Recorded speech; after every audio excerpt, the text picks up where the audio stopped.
തെക്കൻ പെപ്പർ പൂത്തേക്കണുണ്ടോ?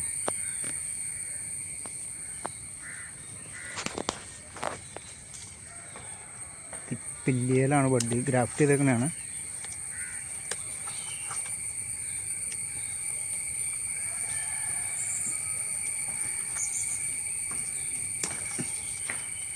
ഇതാണ് തിപ്പല്ലി,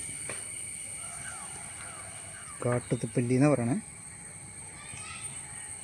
അതിൻ്റെ തണ്ടിൽ വീണ് മുളച്ചു വരും.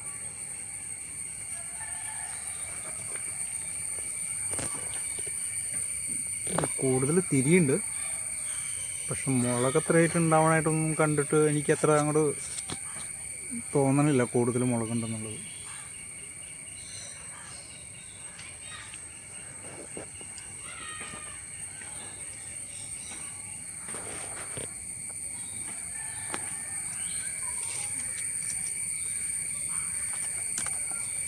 ഇത് 2 ടൈപ്പ് ക്രാഫ്റ്റ് ചെയ്തേക്കുന്നതാണ് കേട്ടോ. വേറെ ടൈപ്പ് ഉണ്ട്, ഇതിന് മുകളിലാണത്.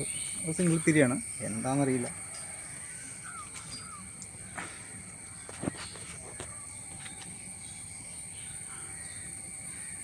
മുളകുണ്ടാവട്ടുണ്ട്, അത്യാവശ്യം കുറച്ചുണ്ടാവുമല്ലോ, ഒരുപാടൊന്നും ഉണ്ടാവണില്ല. ഇനി നിലത്ത് കിടമ്പോൾ ഇത് എങ്ങനെ ഉണ്ടാവണമെന്നറിയില്ല. ഇത് നമ്മൾ ഡ്രമ്മിലാണ് ചെയ്തിരിക്കുന്നത്, അതുകൊണ്ടാണോ എന്നറിയില്ല. നന്നായിട്ട് പൂത്തിട്ടുണ്ടോ?